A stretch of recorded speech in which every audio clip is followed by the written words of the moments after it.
मराठी भाषेला अभिजात भाषेचा दर्जा नुकताच प्राप्त झालेला आहे. त्याचा औचित्य साधून श्री हावगी स्वामी महाविद्यालयातील मराठी संशोधन केंद्राच्या वतीने आभासी पद्धतीने या व्याख्यानाचे आयोजन या ठिकाणी करण्यात आलेलं आहे. या व्याख्यानासाठी अध्यक्ष म्हणून उपस्थित असलेले आमच्या महाविद्यालयाचे प्राचार्य डॉक्टर NG एमेकर सर, ज्यांचं मार्गदर्शन ऐकण्यासाठी आपण या ठिकाणी उपस्थित आहोत, ते पुणे विद्यापीठातील मराठी अभ्यास मंडळाचे अध्यक्ष डॉक्टर संदीप सांगळे सर, मराठी विभागाचे प्रमुख डॉक्टर सुशील प्रकाश चिमोरे सर, गोवा, हैदराबाद, कर्नाटक, त्याचबरोबर महाराष्ट्रातून उपस्थित असलेले सर्व रसिक श्रोते, या संपूर्ण कार्यक्रमाचा ध्वनिमुद्रण करणारा आमच्या महाविद्यालयातील बीकॉमचा विद्यार्थी रितेश साबणे, मराठी विभागातील प्राध्यापक, सर्वांचं या ठिकाणी मी प्रथमतः महाविद्यालयाच्या वतीने मनपूर्वक स्वागत करतो.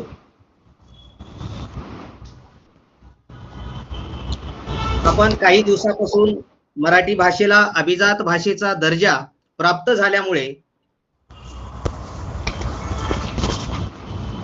एक उत्सव आपण साजरा करत आहोत, परंतु तो उत्सव कायम टिकला पाहिजे. आपल्याला जो दर्जा मिळालेला आहे त्याचा लाभ झाला पाहिजे. त्यासाठी आपल्याला एक वेगळ्या अशा पद्धतीचं नियोजन करणं गरजेचं असते. डोळस प्रयत्न आपल्याला करावे लागतात. त्यामुळे या व्याख्यानाच्या माध्यमातून सरांनी जो विषय आपल्याला दिलेला आहे की अभिजात मराठी आणि मातृभाषेचे भवितव्य, भाषेला दर्जा मिळालेला आहे, परंतु सहजासहजी सहज कोणत्याही गोष्टीचा लाभ होत नाही. तर एक त्याग आपल्याला करावा लागतो, तप करावा लागतो, तेव्हाच कुठेतरी एखाद्या गोष्टीचा लाभ आपल्याला मिळत असतो. म्हणून हा दर्जा भविष्यात कायमच टिकून ठेवण्यासाठी आपल्याला काय प्रयत्न करावे लागतील आणि सध्याची परिस्थिती काय आहे मातृभाषेच्या संदर्भामध्ये, अशा विविध अंगाने मार्गदर्शन करण्यासाठी उपस्थित असलेले डॉक्टर संदीप सांगळे सर हे साहेबराव शंकरराव ढमेढरे महाविद्यालय तळेगाव, तालुका शिरूर, जिल्हा पुणे येथे मराठी विभागाचे प्रमुख आहेत. आणि त्याचबरोबर सावित्रीबाई फुले पुणे विद्यापीठातील मराठी अभ्यास मंडळाचे सर अध्यक्ष आहेत. अगदी कमी वयामध्ये सरांनी शैक्षणिक क्षेत्रामध्ये खूप मोठं असं काम केलेलं आहे. सर लेखक आहेत. अनेक पुस्तकाचं संपादन सरांनी केलेलं आहे. जवळपास 13 ग्रंथ सरांचे प्रकाशित आहेत. सरांना वेगवेगळ्या पद्धतीचे 10 पुरस्कार मिळालेले आहेत. मध्ययुगीन दलित साहित्य, सामाजिक आणि वाङ्मयीन मूल्यमापन या विषयावर सरांनी एक प्रकल्प देखील पूर्ण केलेला आहे विद्यापीठ अनुदान आयोगाअंतर्गत. सरांचा प्रशासकीय अनुभव सुद्धा खूप दांडगा आहे. ते महाविद्यालयामध्ये उपप्राचार्य, प्रभारी प्राचार्य, कार्यक्रम अधिकारी म्हणून कार्य केलेले आहेत. त्याचबरोबर एक पत्रकार म्हणून सुद्धा, उपसंपादक आणि पत्रकार म्हणून अनेक वर्ष सरांनी काम केलेलं आहे. प्रशासकीय अनुभव, त्याचबरोबर विविध सामाजिक उपक्रमामध्ये सरांचा हिरिरीने असा सहभाग राहिलेला आहे. असे मार्गदर्शक आज या ठिकाणी आपल्याला लाभलेले आहेत. पुनश्च एकदा मी महाविद्यालयाच्या वतीने डॉक्टर संदीप सांगळे सर यांचं मनापासून स्वागत करतो.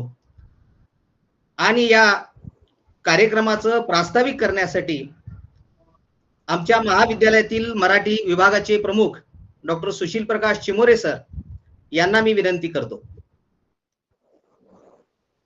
संघर्ष सर, आवाज ऐकू येतोय? अंगाव सर, येतोय सर आवाज.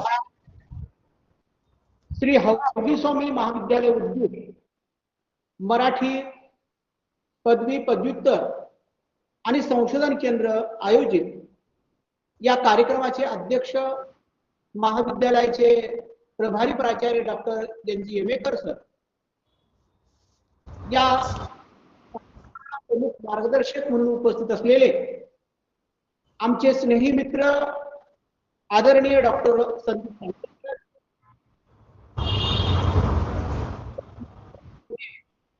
येथील मराठी अभ्यास मंडळाचे अध्यक्ष, या उपस्थित सर्व मराठी भाषेवर प्रेम करणारे सर्व आपले सहकारी मित्रांनो, मराठी भाषेला अभिजात भाषेचा दर्जा मिळाला. मिळाल्यानंतर जो आपल्याला आनंद झालेला आहे, त्या आनंदाच्या पाठीमागे ज्यांनी मराठी भाषेला अभिजात भाषेचा दर्जा मिळावा म्हणून अथक प्रयत्न केला. 2012 मध्ये डॉक्टर रंगनाथ पठारे सरांच्या अध्यक्षतेखाली ही समिती गठीत झाली होती आणि 2013 मध्ये त्यांनी अहवाल देऊन सुद्धा मराठी भाषेला अभिजात दर्जा मिळण्यासाठी आपल्याला 2024 पर्यंत वाट पाहावी लागली आहे. परंतु या प्रयत्नाला खऱ्या अर्थाने यश आलेलं आहे आणि म्हणून समाजामध्ये मराठी भाषेला अभिजात दर्जा मिळाला म्हणजे मराठी भाषेला आता कोणता फायदा होणार आहे, तिचं महत्व वाढणार आहे का, आतापर्यंत जी मराठी भाषा होती तिच्यापेक्षा वेगळं काय आता मराठी भाषा साध्य करणार आहे, अशा पद्धतीची चर्चा समाजामध्ये चालू आहे. अनेक विद्यार्थ्यांनी जेव्हा मराठी भाषेला अभिजात भाषेचा दर्जा मिळाला, अनेक उदगीर मधल्या आणि परिसरातल्या लोकांनी अभिजात भाषेचा दर्जा मिळाला म्हणजे काय सर, अशा प्रकारचे प्रश्न मला विचारले आणि तेव्हा अनेक लोकांना मी व्हॉट्सअपवर याची माहिती दिली आणि ही सगळी माहिती मराठी भाषेवर प्रेम करणाऱ्या मराठी भाषेच्या अभ्यासकांना मिळावी.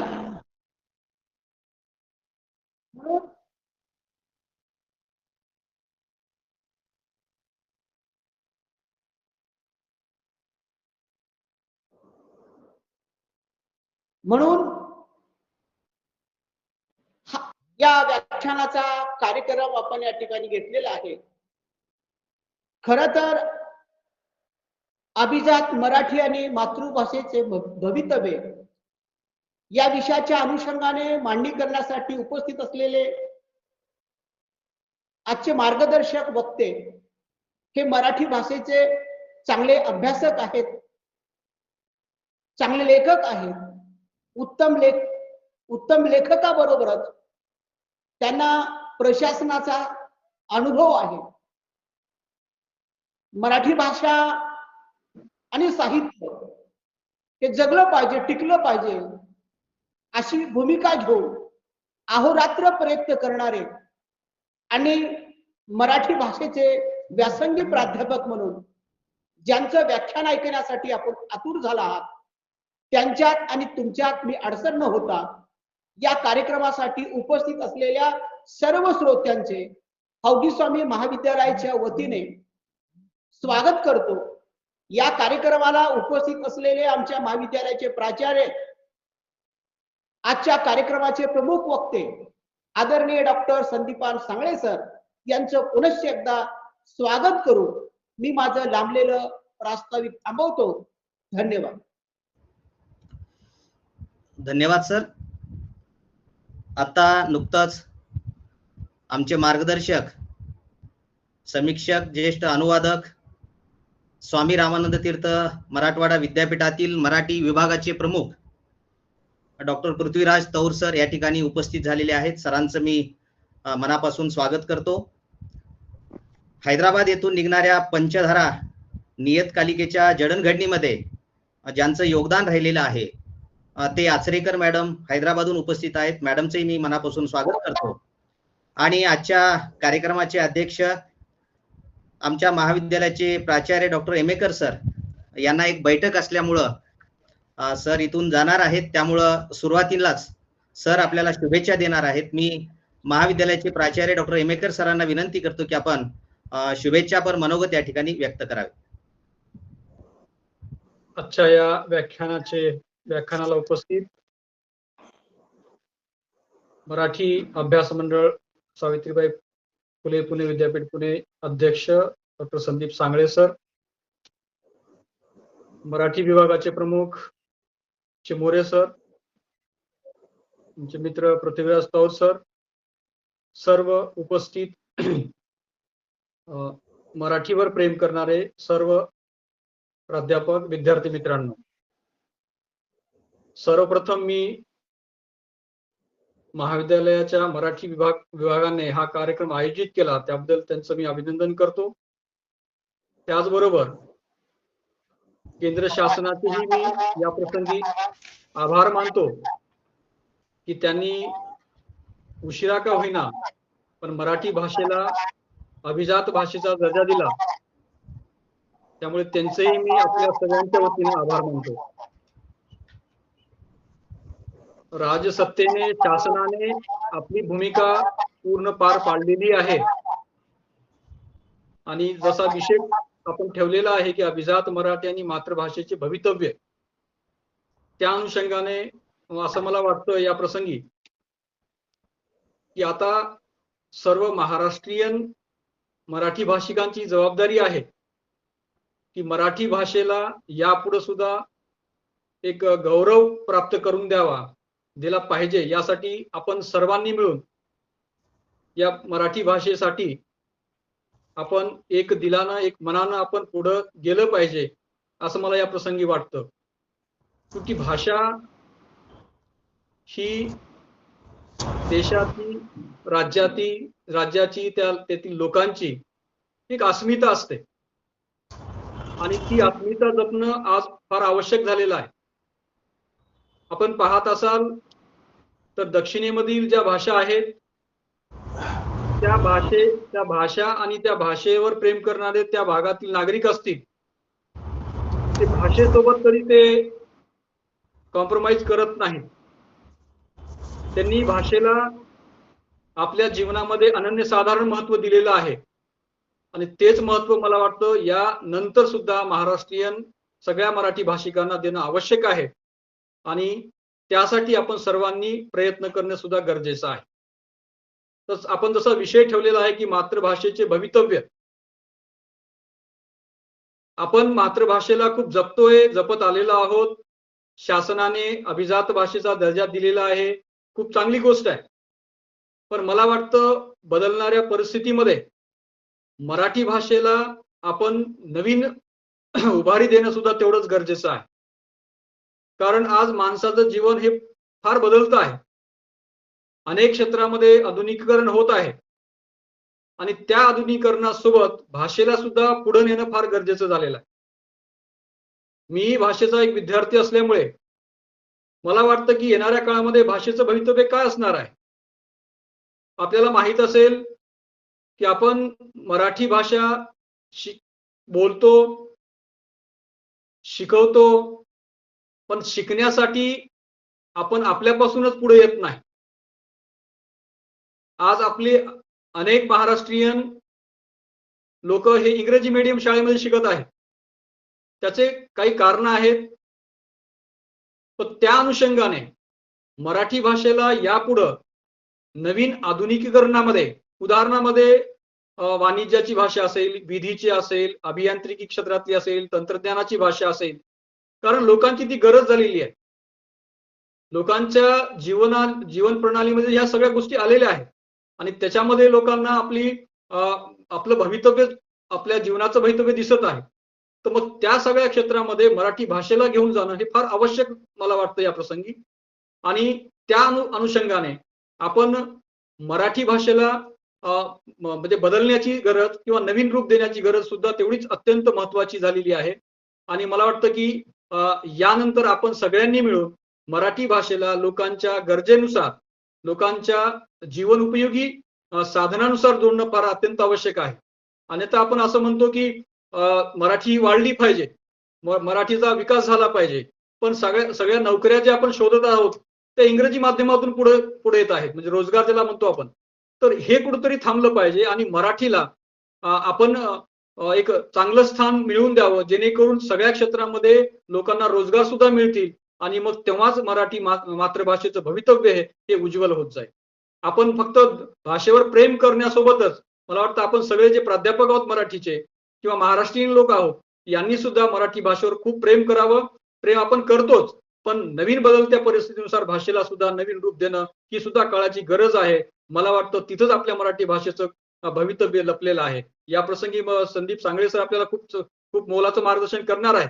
तर मी अधिक न बोलता या प्रसंगी या कार्यक्रमाला शुभेच्छा देतो. मराठी विभागाचे सुद्धा खूप अभिनंदन करतो, त्यांनी हा कार्यक्रम आयोजित केला आणि थांबतो. धन्यवाद. धन्यवाद सर.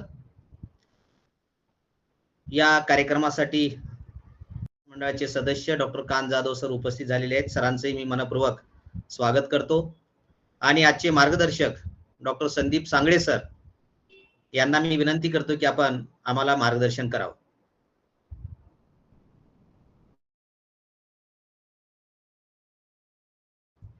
सर आवाज येत नाही, एक मिनिट. येतोय सर आवाज? हा सर येतोय, आता येतोय सर. ओके, धन्यवाद सर. सर्वप्रथम मी सर्वांना या ठिकाणी मनपूर्वक नमस्कार करतो. आजच्या या प्रसन्न अशा सायंकाळी अभिजात मराठी भाषेच्या अनुषंगानं भारत लिबरल एज्युकेशन सोसायटीचे श्री हावगी स्वामी महाविद्यालय उदगीर जिल्हा लातूर या महाविद्यालयातील मराठी संशोधन केंद्रानं आपल्याशी संवाद साधण्याची जी संधी मला या ठिकाणी उपलब्ध करून दिली त्याबद्दल मी सर्वप्रथम आपल्या सर्वांचं ऋण या ठिकाणी व्यक्त करतो. या विशेष व्याख्यानाच्या निमित्तानं आपल्या या आभासी गुगल बैठकीमध्ये उपस्थित असलेले आणि अध्यक्ष असलेले, ज्यांनी अतिशय उत्तम असं मार्गदर्शन, अतिशय थोड्या शब्दात पण उत्तम असं मार्गदर्शन या ठिकाणी केलं, असे महाविद्यालयाचे प्राचार्य प्राध्यापक डॉक्टर NG येमेकर सर, या मराठी विभाग प्रमुख आणि या व्याख्यानाचे संयोजक असलेले आमचे मार्गदर्शक गुरुवर्य प्राध्यापक डॉक्टर सुशील कुमार चिमोरे सर, सरांच्या समवेत विभागामध्ये तितक्याच समर्थपणे काम करत असलेले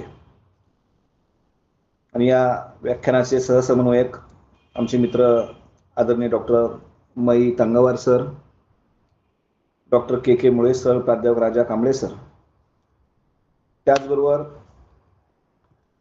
आपल्या नांदेडच्या स्वामी रामानंद तीर्थ मराठवाडा विद्यापीठातील मराठी विभागाचे प्रमुख, त्यांच्याकडे अतिशय अभ्यासू व्यक्तिमत्व म्हणून आम्ही सगळे मित्र पाहतो, मोठ्या अपेक्षेने पाहतो, असे माझे अतिशय जिवलग मित्र असलेले डॉक्टर पृथ्वीराज तौर सर या निमित्ताने जोडले गेलेले आहेत. हैदराबादहून आदरणीय आचरेकर मॅडम या ठिकाणी जोडले गेलेले आहेत. आपल्या अभ्यास मंडळाचे सदस्य आदरणीय डॉक्टर जाधव सर या ठिकाणी उपस्थित आहेत आणि सर्व संशोधन केंद्रातील विद्यार्थी, सहभागी, प्राध्यापक मित्र आणि मैत्रिणी, सर्वप्रथम मी आपल्या महाविद्यालयाचं मनपूर्वक अभिनंदन करेल आणि आपल्याला विशेष धन्यवाद देईल की अतिशय महत्त्वाच्या विषयावर आपण तत्परतेने पुढाकार घेऊन, ऑनलाईन का असेना पण त्या तत्परतेने पुढाकार घेऊन आपण या निमित्तानं अभिजात मराठी भाषेच्या संदर्भातील चर्चेला या ठिकाणी सुरुवात केलेली आहे. पुढे अनेक महाविद्यालय, अनेक संस्था, अनेक विद्यापीठ कार्यक्रम घेत राहतील. पुढे आता हा आपला उत्सवच, अभिजात मराठीचा उत्सव वेळोवेळी साजरा होणारच आहे. परंतु मित्रहो, आपल्या महाविद्यालयानं, आपल्या संस्थेने घेतलेला पुढाकार हा खऱ्या अर्थाने कौतुकास्पद असा आहे. म्हणून मी महाविद्यालयाचे प्राचार्य येमेकर सर आणि त्यांच्या सर्व सहकार्यांचे, मग ते चिमोरे सर असतील, तंगावर सर असतील, त्यांचे सर्व सहकारी असतील, यांचं मनपूर्वक अभिनंदन करतो. मित्रहो, चर्चा तर आता व्हायलाच पाहिजे आणि होणारच आहे. त्याचं कारण असं आहे की जी मातृभाषा म्हणून आपण आपल्या माय मराठीकडे पाहतो, आपल्या मराठीला आपण माय म्हणतो, आपल्या आईची भाषा आपण असं म्हणतो, या मराठीला गेली कित्येक वर्ष आपल्याच महाराष्ट्रामध्ये किंबहुना आपल्याच मराठी माणसाने किंबहुना आपल्याच राज्यकर्त्यांनी थोडंसं उपेक्षित भूमिकेतून पाहिलं. किंबहुना तुझं आहे तुझं पाशी असं आपण म्हणतो, परंतु जागा चुकलाशी. परंतु अशा या सगळ्या पार्श्वभूमीवर जेव्हा केंद्र सरकारने 3 ऑक्टोबर 2024 रोजी इतर 4 भारतीय भाषांसह मराठी 5वी जो अभिजात भाषेचा दर्जा या निमित्तानं आपल्याला बहाल केला, तो खरोखर अतिशय कौतुकास्पद अशी गोष्ट आहे. आपल्या सगळ्यांच्या दृष्टीने अतिशय अभिमानाची आणि आनंदाची गोष्ट असं म्हटलं तर वावगं ठरणार नाही. त्याचं कारण असं आहे की सहजासहजी हा दर्जा आपल्याला प्राप्त झालेला नाही, किंवा सहज आपण प्रस्ताव दिला आणि प्रस्ताव मंजूर झाला अशा पद्धतीने तो दर्जा आपल्याला प्राप्त झालेला नाही. तर यामागे खूप मोठा अभ्यास गट, खूप मोठी चळवळ, त्याला तुम्ही लोक चळवळ म्हटलं तरी चालेल, खूप मोठी आंदोलनं आणि खूप मोठा सारा पाठपुरावा आपल्याला करावा लागलेला आहे. आणि संघर्षातून जे मिळतं ना मित्र, त्या संघर्षातून जे मिळतं त्याचं मोल आपल्याला सगळ्यांना अधिक महत्वाचं वाटतं. सहज जे मिळतं किंवा सहज अगदी चालता चालता जे मिळतं त्याचं महत्व आपल्याला कळत नाही कोणालाच. परंतु आपल्याच मराठीला, आपल्याच महाराष्ट्रामध्ये, आपल्याच या सगळ्या मराठीला आमची मातृभाषा मराठी ही अभिजात आहे. हे आमच्या रंगनाथ पठारे समितीने सिद्ध केलं. 2000 ते 2500 वर्षापूर्वीचा मराठीचा इतिहास अतिशय अभ्यासपूर्ण रीतीने या ठिकाणी अतिशय मेहनत घेऊन या अभ्यास गटानं हा अहवाल तयार केला, राज्य शासनाकडे सुपूर्द केला, राज्य शासनाकडे पुढे तो केंद्राकडे पाठवला. पण दुर्दैवाने आमच्या मराठीच्या भाषेच्या संदर्भामध्ये किंवा अभिजात दर्जाच्या संदर्भामध्ये थोडंसं चालढकल होत होती की काय मला माहित नाही, आपण राजकीय गोष्टीकडे जाऊ नये. परंतु दर्जा असताना, गुणवत्ता असताना, पात्रता असताना, कुवत असताना सुद्धा आमच्या मराठी भाषेला अभिजात दर्जा मिळावा यासाठी आम्हाला जर या देशामध्ये, या महाराष्ट्रामध्ये आंदोलन करायची वेळ येत असेल तर मित्रहो, आपल्यासाठी ती खूप दुर्दैवाची अशी गोष्ट होती. परंतु कधी ना कधी संघर्षाला यश प्राप्त होत असतं, कधी ना कधी सुदिन येत असतो आणि कधी ना कधी सत्याचा विजय होतो असं म्हटलं तर वावगं ठरणार नाही. आणि तो दिन आपल्याला 3 ऑक्टोबर 2024 हा दिन आपल्याला उजाडला आणि केंद्र सरकारने किंवा भारत सरकारने इतर भारतीय भाषांसोबत, मग ती पाली असू देत, प्राकृत असू देत, आसामी असू देत किंवा बंगाली असू देत, यासह मराठी भाषेला अभिजात भाषेचा दर्जा या ठिकाणी अधिकृतपणे जाहीर केला आणि आपल्या सगळ्यांच्या आनंदाला तो पारावार उरलेला नाही. लक्षात घ्या, तमाम मराठी माणसांचा, तमाम मराठी अभ्यासकाचा, तमाम मराठी साहित्यिकांचा, किंबहुना ज्यांनी मराठी मातृभूमी मराठी ही मातृभाषा समृद्ध केली, किंबहुना ज्यांनी महाराष्ट्राची ही सुपीक अशी जमीन, वैचारिक अशी विचारांच्या आपल्या नांगराने ती नांगरली, फाळांनी नांगरली, अशा महाराष्ट्राची मातृभाषा, आमची मराठी भाषा खऱ्या अर्थानं पावन झाली असं म्हटलं तर वावगं ठरणार नाही. का पावन झाली? कारण पात्रता असून सुद्धा खूप संघर्ष केल्याच्या नंतर आम्हाला तो दर्जा या ठिकाणी प्राप्त झाला आणि आपल्या सगळ्यांना या ठिकाणी प्रचंड आनंद झाला, आपल्या भाषेचा आपल्याला अभिमान वाटला. तत्पूर्वी आपल्या सगळ्यांना माहिती आहे मित्र की हा दर्जा बहाल होण्यापूर्वी सातत्याने, मग ते मराठी पाट्यांचं आंदोलन असेल, किंबहुना न्यायालयामध्ये मराठीतून कामकाजाचा विषय असेल, किंबहुना इतर विद्याशाखांमध्ये आमच्या मराठी भाषा आणि मराठी वाङ्मयाचा पेपर अभ्यासाला लावला जावा किंवा तो शिकवला जावा, ही आपल्या सगळ्या अभ्यास मंडळाची आणि विद्यापीठांची मागणी असेल, किंबहुना आमच्या मराठीसाठी पुन्हा पुन्हा आम्हाला रस्त्यावर येण्याची भूमिका असेल, किंबहुना आमच्या मराठी शाळा एकीकडे मरत असताना, इंग्रजी माध्यमाचा स्तोम सगळीकडे वाढलेला असताना, आपल्याच मराठी माणसांची, आपल्याच पालकांची, आपल्याच अवतीभोवतीच्या मराठी लोकांची जी मानसिकता होती ना, ही मानसिकता दुर्दैवाने थोडीशी क्षीण होत गेली होती, नकारात्मक भूमिकेकडे गेली होती. आणि आपलीच मराठी भाषा इतकी वैभवशाली आहे, इतकी गुणी आहे आणि इतकी अभिजात आहे, इतकी सलग आहे, हे आपल्याला दुर्दैवाने सांगावं लागलं अहवाल तयार करून समितीने, मग शासनाला. पण असू दे, हेही नसं थोडके. कधी कधी मी म्हणून सुरुवातीला म्हटलं की तुझं आहे तुझं पाशी परंतु जागा चुकलाशी. म्हणून देशामध्ये एकूण साधारण 22 भाषा बोलल्या जातात, प्रमुख भाषा बोलल्या जातात. त्यापैकी आतापर्यंत हे सर्वप्रथम जो अभिजात भाषेचा दर्जा मिळाला केंद्र सरकारकडून तो तमिळ भाषेला मिळाला. त्यानंतर तेलुगू असेल, कन्नड असेल, मल्याळम असेल, उडिया असेल आणि संस्कृत असेल, ह्या 6 भाषा आणि आता 3 ऑक्टोबरला जाहीर झालेल्या अभिजात भाषेच्या दर्जाच्या जाहीर झालेल्या ह्या 5 भाषा, अशा आतापर्यंतच्या 22 पैकी 11 भाषांना केंद्र सरकारने अभिजात भाषेचा दर्जा या ठिकाणी दिलेला आहे. आणि त्यामध्ये आपली मराठी भाषा आहे. आपण मराठी पुरतं बोलू. मित्र, अभिजात येतो माझा आवाज? येतो सर्वांना? सर येतो. ओके.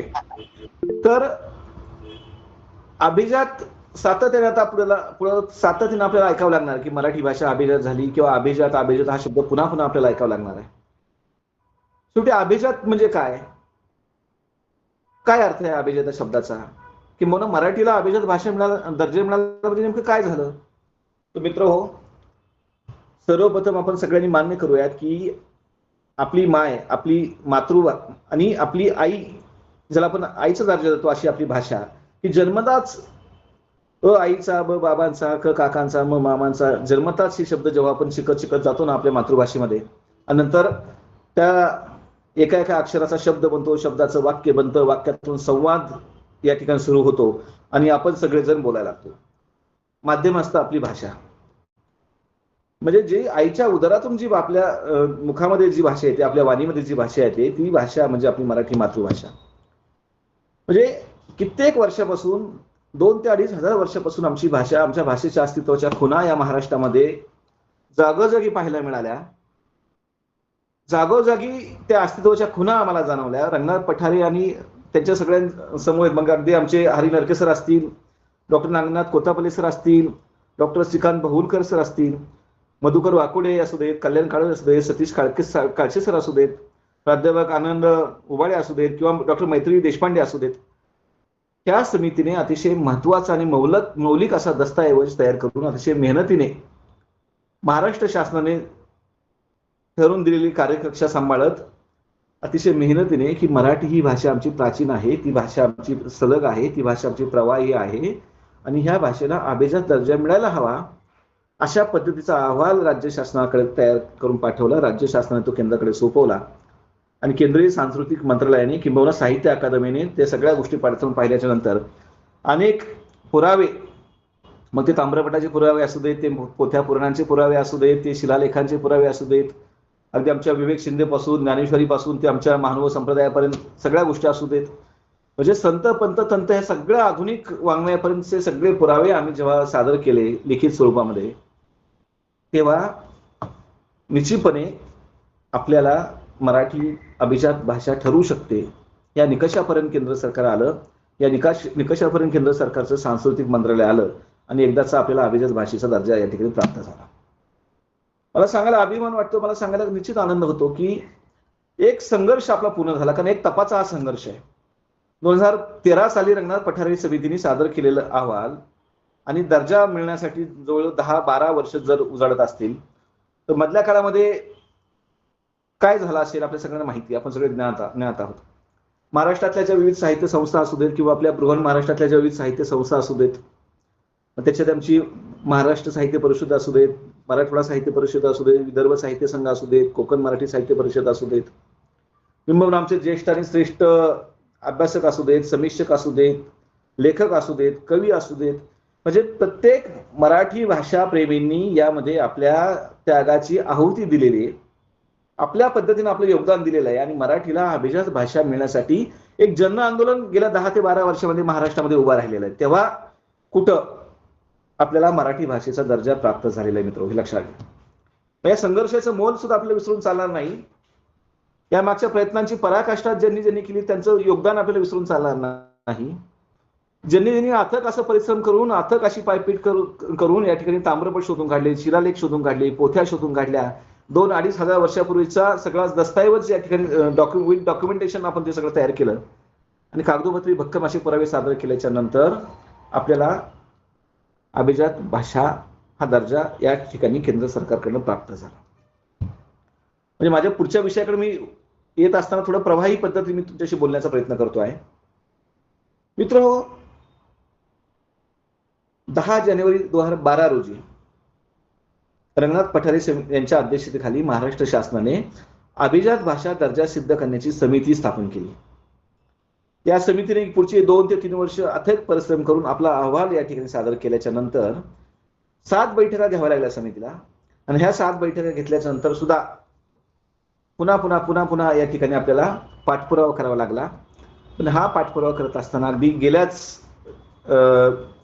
वर्षभरापूर्वी आपल्या महाराष्ट्र शासनाने पुन्हा एक समन्वय समिती नेमली आणि त्याला हवं तर पाठपुरावा समिती म्हणून आपण भारत सरकारचे माजी परराष्ट्र मंत्री ज्ञानेश्वर मुळे यांच्या अध्यक्षतेखाली, त्याच्यामध्ये अगदी आमचे संजय नहार असतील किंवा आणखी अन्य काही मंडळी असतील, लक्ष्मण देशमुख सर असतील, या सगळ्या मंडळींनी सुद्धा जो पाठपुरावा केलेला आहे तो सुद्धा आपल्याला इथं नाकारून चालला नाही. त्यांचं योगदान या ठिकाणी आपल्याला नाकारून चालला नाही. कारण ज्यांनी मराठी अभिजात होण्यासाठी योगदान दिलेलं आहे, ज्यांनी मराठी अभिजात होण्यासाठी प्रयत्नाची पराकाष्ठा केली, तर प्रत्येकाचा सन्मान आपल्या सर्वांना करणं किंवा त्यांचा नामोल्लेख केल्याशिवाय आपल्या पुढे जाता येत नाही. तर हे पण लक्षात घ्या. आता अभिजात दर्जा आपल्याला प्राप्त झाल्याच्या नंतर एक 2-3 गोष्टी या ठिकाणी सिद्ध झाल्या. कोणत्या गोष्टी त्या की एक तर मराठी ही प्राचीन भाषा आहे, ही गोष्ट सिद्ध झाली. एक क्लासिकल लँग्वेज म्हणून जे स्टेटस आपल्याला केंद्र सरकारने दिलं, ज्याला मी अभिजात म्हणतो, हा क्लासिकल स्टेटस सिद्ध करण्यासाठी आपल्याला प्राचीन गोष्टीकडे जावं लागलं.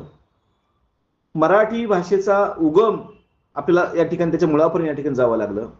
किती मागे आपण गेलो, म्हणजे 21व्या शतकामध्ये आपण आता वावरत आहोत, आधुनिक युगामध्ये आपण आता वावरत आहोत, उत्तर आधुनिक युगामध्ये आपण आता वावरत आहोत. पण असं करत असताना आमचा शिवकाळ असेल, आमचा पेशवे काळ असेल, ब्रिटिशांचा काळ असेल, हा तर अलीकडचा काळ झाला.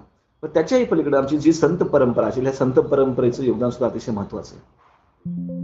आमची तंत परंपरा असेल, आमची शाहिरी असेल, आमचं बखर वाङ्मय असेल, आमची पोवाडा असेल, आमची बाकी लावणी वाङ्मय असेल, सगळ्या प्रवाहांनी, सगळ्या वाङ्मय प्रकारांनी मराठीमध्ये विपुल लेखन केलं. मराठीमध्ये आपापल्या पद्धतीने मौलिक अशी भर घातली. पण त्याच्याही पलीकडे जेव्हा आम्ही जातो तेव्हा महानुभाव संप्रदायामध्ये सुद्धा 7 ग्रंथांचं योगदान सुद्धा आपल्याला इथं नाकारून चालणार नाही. चक्रधरांचं आणि त्यांच्या परिवारातील योगदान सुद्धा आपल्याला नाकारून चालणार नाही. ज्या महदंबेचे धवळे म्हणून आम्ही या ठिकाणी मोठ्या अपेक्षेने पाहतो, त्या महदंबेचे धवळे सुद्धा आपल्याला या ठिकाणी नाकारून चालणार नाहीत. आद्य ग्रंथ म्हणजे आमच्या मराठीकडे आम्ही विवेक सिंधूकडे पाहतो, मुकुंदराजांचा, त्या विवेक सिंधूकडे सुद्धा आपल्याला दुर्लक्ष करून चालणार नाही.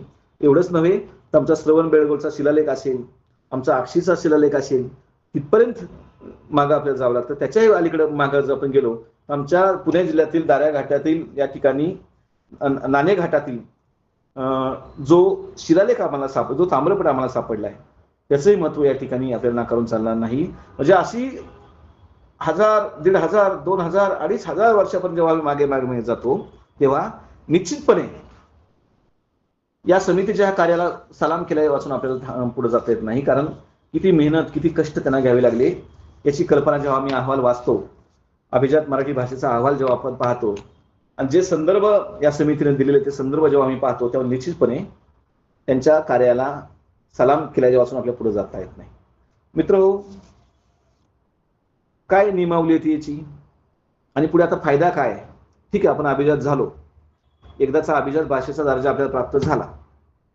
पण हा दर्जा प्राप्त होत असताना आपल्याला ज्ञानेश्वरांच्या माझ्या मराठी बोलो कौतुके परी अमृतातेही पाहिजाशी जिंके ऐशी अक्षरे रसिके मिळविन, या ओवीला स्पर्श केल्यापासून पुढे जाता येत नाही. म्हणजे ज्ञानेश्वरांनी 12व्या शतकामध्ये 13व्या शतकाच्या त्या पूर्वार्धामध्ये जेव्हा माझ्या मराठी भाषेचं कौतुक गायलेलं आहे, आमच्या मराठी भाषेला, आमच्या मातृभाषेला अमृता समान जो दर्जा दिलेला आहे ना, त्याचं मोल कित्येक दशक, कित्येक शतक पुढे सुद्धा तसंच राहणार आहे. आपण पुढे पुढे पुढे चालत राहणारच आहोत. आता काय म्हणजे ताम्रपटापासून ते गाथा आद्य ग्रंथ गाथा सप्तशती इथपर्यंत आमच्या समितीने तो अभ्यास केला. हा सगळा अभ्यास करत असताना आपल्याला मित्र हो, निश्चितपणे आपलं ऊर भरून येतो, आपला अभिमान वाटतो जी भाषा आम्ही ज्या भाषेमध्ये दैनंदिन व्यवहार आम्ही करतो, जी आमची व्यवहाराची भाषा आहे, जी आमची दैनंदिन कामकाजाची भाषा आहे, आम्ही कुठल्याही विषयाचे असो, आम्ही कुठल्याही फॅकल्टीचे असो, आम्ही कुठल्याही धर्माचे असो, भाषेला जात धर्म पंथ रंग काही नसतो. भाषा ही भाषा असते आणि भाषा ही समाज जोडण्याचं काम करत असते. भाषा ही समाजामध्ये उद्बोधन आणि प्रबोधन करण्याचं काम करत असते. भाषा ही प्रवाही करत असते. भाषा ही समाजाला प्रवाह पद्धतीने घेऊन जात असते, कारण भाषेने आपण जग जोडतो, भाषेने संवाद साधतो, भाषेने माणसं जोडतो आणि भाषेनेच आपल्याला जगणं शिकवलेलं असतं. त्याच्यामध्ये आमची मराठी भाषा कुठेही मागे नाही, कुठेही कमी नाही. म्हणून आपल्याला आपल्या भाषेचा निश्चितपणे अभिमान वाटतो मित्र. लक्षात घ्या, ह्या मराठीच्या मातृभाषेच्या संदर्भामध्ये सुद्धा अनेक प्रकारची वैशिष्ट्य आमच्या भाषेची या ठिकाणी सांगितली जातात. म्हणजे असं म्हणतात की दर 12 कोसांवर भाषा बदलते. जेव्हा महाराष्ट्र राज्याची निर्मिती झाली तेव्हा भाषावार प्रांतरचना किंबहुना आपल्याला हा देश हा विविध भाषांनी नटलेला देश आहे. भारत हा विविध खंडाने तयार झालेला देश आहे. विविध प्रांतांनी बनलेला हा देश आहे. मग विविध प्रांत, विविध धर्म, विविध पंथ, विविध भाषा, हे जरी असलं तरी विविधतेतून एकता हे आमच्या देशाचं वैशिष्ट्य आहे. आणि जेव्हा 1 मे 1960 रोजी आमच्या महाराष्ट्र राज्याची स्थापना झाली तेव्हा निकष कुठला असेल? तो निकष होता भाषावार प्रांतरचना. म्हणजे कोकणापासून आमच्या विदर्भापर्यंत, आमच्या नंदुरबारपासून ते आमच्या सिंधुदुर्गपर्यंत, बघा अगदी धारवाड, बेळगाव, निपाणीपर्यंत, इकडे विदर्भातल्या शेवटच्या गोंदियाच्या टोकापर्यंत, चंद्रपूर गोंदियापर्यंत, म्हणजे सगळ्या बाजूने जेव्हा आम्ही पाहतो तेव्हा आमच्या मराठीचा विस्तार किती सक्षम होता, आमच्या मराठीचा विस्तार किती व्यापक होता आणि आमची मातृभाषा किती आनंदाने बोलली जात होती. आमच्या मातृभाषेतून किती अभिमानाने व्यवहार केले जात होते. म्हणजे मराठी माणूस आणि मराठी भाषा केवळ आपल्या प्रांतापर्यंत राहिली नाही, अगदी सीमा राज्याच्या सीमा ओलांडून बृहन महाराष्ट्रामध्ये सुद्धा आमचा मराठी माणूस गेला आणि तिथे मराठी भाषा रुजवली. गुजरात प्रांत घेतला तर आमचा बडोदा असेल किंवा सुरत असेल, मध्य प्रदेशचा प्रांत घेतला तर इंदूर असेल, बघा इकडं तेलंगणापर्यंत जर तुम्ही गेला, हैदराबाद पर्यंत, अमरावतीपर्यंत जर तुम्ही गेला, तिकडे खाली तेलंगणा हैदराबाद पर्यंत, तिथं सुद्धा आमच्या मराठी, खाली तंजावर पर्यंत तुम्ही जा दक्षिणेकडे, कर्नाटकमध्ये जा, धारवाडपर्यंत जा. एवढंच नव्हे तर दिल्लीमध्ये, पंजाबमध्ये, ईशान्येतर राज्यामध्ये सगळ्या ठिकाणी आपल्याला मराठी माणूस आणि मराठी भाषा या भाषेच्या अस्तित्वाच्या खुणा आपल्याला सातत्याने जाणवत आहेत. आणि आजही जिथं जिथं मराठी माणूस जाईल तिथं तिथं आमच्या भाषेचा प्रसार आणि प्रचार होतोय. सगळ्यांसाठी अतिशय अभिमानाची अशी गोष्ट आहे. एवढंच नव्हे तर शौर्य काय असावं तर अफगाणिस्तानातलं अटक आपल्याला माहिती आहे की अटके पार शौर्य गाजवत गाजवत आमचा मराठी माणूस गेला. पानिपतच्याही पलीकडं पाकिस्तान, आत्ताचं पाकिस्तान आणि आत्ताचं अफगाणिस्तान, अफगाणिस्तानातलं अटक या शहरापर्यंत आमची मराठी फौजा गेल्या होत्या. तिथं तिथं सुद्धा आमच्या भाषिक अस्तित्वाच्या खुणा आम्हाला जाणवतात.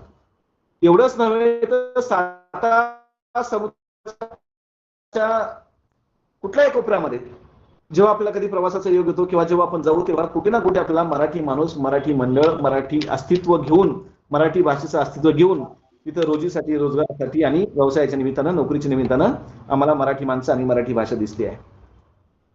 महाराष्ट्राची लोकसंख्या 12 कोटी आहे, पण 12 कोटीच्याही पलीकडे मराठी भाषा बोलणारा समुदाय, व्यापक आणि मोठा असा समुदाय आम्हाला या ठिकाणी पाहायला मिळतो. आणि हा समुदाय पाहायला मिळत असताना आमचा ऊर भरून येतो, कारण आमच्या मराठीच्या अस्तित्वाच्या खुणा कुठपर्यंत गेलेल्या आहेत याचा सार्थ असा अभिमान आम्हाला या ठिकाणी वाटतो. आणि म्हणून आमच्या मराठी भाषेला अभिजात दर्जा का मिळू नये? तो मिळावा, तो आमचा हक्क आहे. कारण त्या भाषेने प्राचीनत्व सिद्ध केलंय. 4 ज्ञानपीठ पुरस्कार आमच्या मराठी भाषेला मिळालेले आहेत. अनेक साहित्य अकादमी पुरस्कार आमच्या मराठी भाषेला, मराठी साहित्याला, मराठी लेखकांना, मराठी कवींना मिळाले आहेत. असं असताना सर्वोच्च असा प्रतिष्ठेचा ज्ञानपीठ, साहित्य अकादमी असे पुरस्कार आम्हाला मिळत असताना मग आम्ही अभिजात का ठरत नाही? कारण मराठी अशी एकमेव भाषा आहे की इतर भाषांच्या तुलनेमध्ये मराठीने स्वतःच्या अस्तित्वाच्या खुणा सातत्याने या ठिकाणी जपलेल्या आहेत. कुठेही खंड पडलेला नाही. 2-2.5 हजार वर्षाचा टप्पा जर तुम्ही पाहिला तर कुठेही खंड नाही. कुठेही गॅप नाही बघा. म्हणजे ताम्रपट, शिलालेखापासून ते अगदी गद्य स्वरूपामध्ये, नंतर पद्य स्वरूपामध्ये, नंतर ओव्यामध्ये, नंतर भारुडांच्या माध्यमातून, संतांच्या वाणीमधून, ओव्यांच्या, अभंगांच्या, गीतांच्या माध्यमातून, नंतर पंत शाहिरीच्या, बखरीच्या माध्यमातून, त्याच्याही पलीकडे अगदी मोडी लिपीपासून ते अगदी आताच्या आधुनिक सगळ्या साधनांपर्यंत सगळीकडे जर आपल्याला मराठीच्या अस्तित्वाच्या आणि गतिमानतेच्या खुणा जर दिसत असतील तर आमच्या भाषेचं वैभव किती मोठं होतं याचा आपल्याला सार्थ असा अभिमान वाटल्याशिवाय राहत नाही मित्र, लक्षात. पण असं सारं असताना आजही आम्हाला दुर्दैवाने आपल्याच मराठी माणसाला सांगावं लागतं की अरे आपण मराठीमधून व्यवहार करू, आपल्या मातृभाषेतून व्यवहार करू. दोन मराठी माणसं जेव्हा मराठी येत असून सुद्धा सहज संवादाचं सुलभ साधन उपलब्ध असताना सुद्धा जेव्हा हिंदीमध्ये बोलतात किंवा जेव्हा इंग्रजीमध्ये बोलतात तेव्हा निश्चितपणे मनाला वेदना होतं मित्र हो. किंबहुना आपण हिंदीचं किंवा इंग्रजीचं किंवा कुठल्याही भाषेचा द्वेष करण्याचं कारण नाही. भाषा ही, कुठलीही भाषा ही श्रेष्ठ आणि समृद्ध आहे.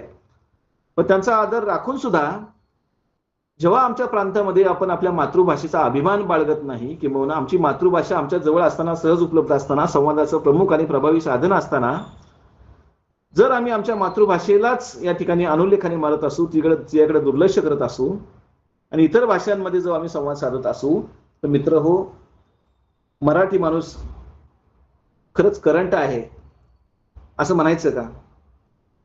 किंबहुना आपल्या भाषेचा आपल्याला अभिमान नाही असं म्हणायचं का? किंबहुना आपल्याच भाषेमध्ये आपल्याला संवाद साधण्याची लाज वाटते आपण असं म्हणायचं का? भाषिक व्यवहाराचा किंवा संवादाच्या संदर्भामध्ये मराठीचा न्यूनगंड जरूर मराठी माणसाला होता, हे आपल्या सगळ्यांना माहिती आहे.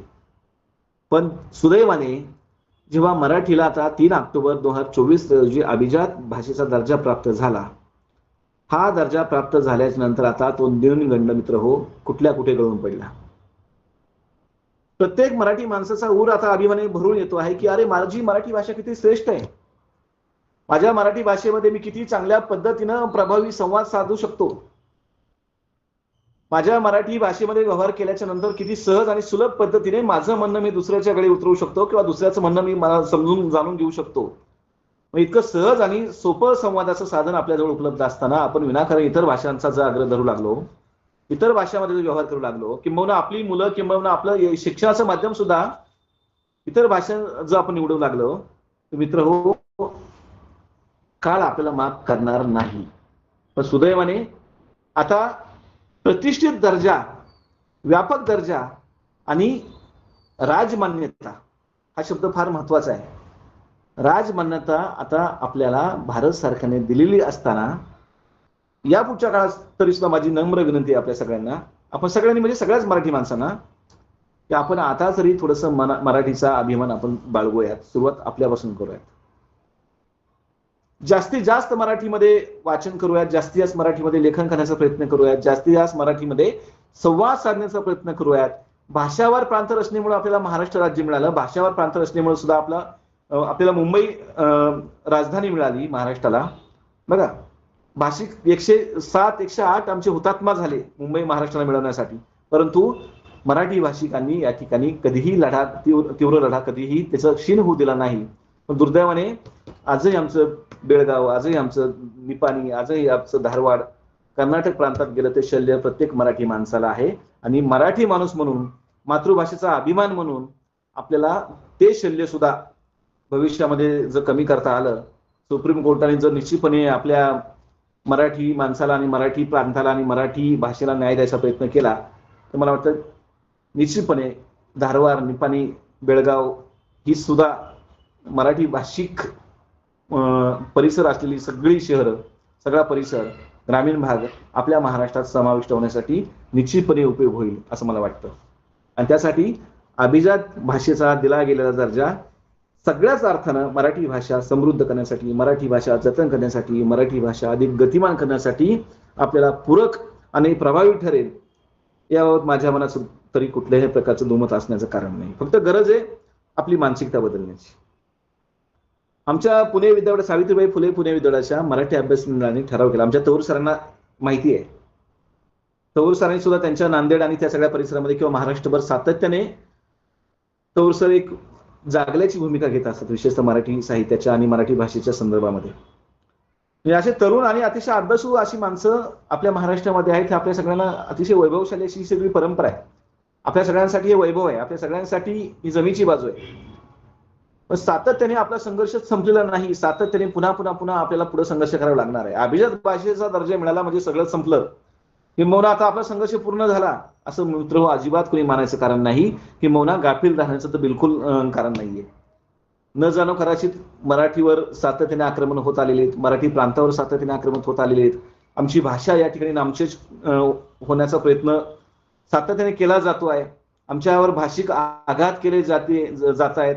काय आमच्याच महाराष्ट्रामध्ये उद्योग व्यवसाय करणारी मंडळी जेव्हा इंग्रजीमध्ये किंवा त्यांच्या भाषेमध्ये जेव्हा दुकानाचे फलक लावतात, पाट्या लावतात आणि मराठीला दुय्यम स्थान देतात किंवा तिय्यम स्थान देतात, तेव्हा निश्चितपणे मराठी माणसाचं या ठिकाणी खच्चीकरण झाल्याशिवाय राहत नाही. त्यासाठी पुन्हा पुन्हा आम्हाला आंदोलन उभं राहावं लागतात, पुन्हा पुन्हा आम्हाला या ठिकाणी संघर्ष करावा लागतो, पुन्हा पुन्हा आम्हाला राजकीय नेतृत्वाशी भांडावं लागतं, त्यांच्या या गोष्टी निदर्शनास आणून द्यावं लागतात. दुर्दैवाने पुन्हा पुन्हा आपल्याला आपल्या भाषिक अस्मितेसाठी न्यायालयात जावं लागतं. हे आपल्या मराठी माणसाला शोभा देणारं नाही.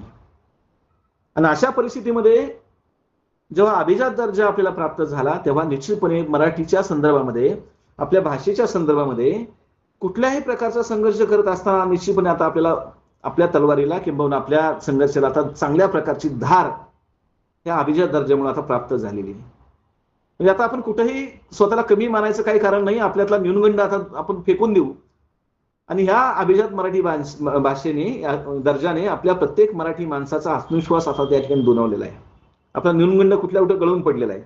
मग हा दुणावलेला आत्मविश्वास आपण या ठिकाणी अतिउत्साहाच्या भरात न राहता सातत्याने सजग आणि सातत्याने आपल्या मातृभाषेच्या व्यवहारातील आग्रहासाठी जर आपण सजग राहिलो, जर आपण प्रयत्नशील राहिलो तर निश्चितपणे मित्र हो, ह्या अभिजात भाषेचा दर्जा अधिक गतीने आपल्याला या ठिकाणी खऱ्या अर्थाने व्यवहारात उतरवता येईल, अधिक गतीने आपल्याला सक्षमपणे त्याचं व्यवहारात उपयोजन करता येईल. म्हणून मी केंद्र सरकारचे, मराठी भाषा समितीचे, त्यांनी घेतलेल्या मेहनतीचे आणि ज्यांनी मराठीमध्ये समृद्ध अशी वाङ्मयीन परंपरा, मौखिक परंपरा, लोकसाहित्याची परंपरा, संत पंत तंत ही सगळी परंपरा, ताम्रपट असू दे, शिलालेख असू देत, त्या काळातले राजे असू देत, त्या काळातल्या राजवटी असू देत, ज्यांनी या ठिकाणी मराठी भाषेला, साहित्याला, वाङ्मयाला राजाश्रय दिला, आपल्या दरबारी कवी ठेवले, साहित्यिक ठेवले. बघा, त्यांना लिहितं केलं, त्यांना बोलतं केलं, त्यांना अनुदानाच्या माध्यमातून प्रोत्साहन द्यायचा प्रयत्न केला, त्यांना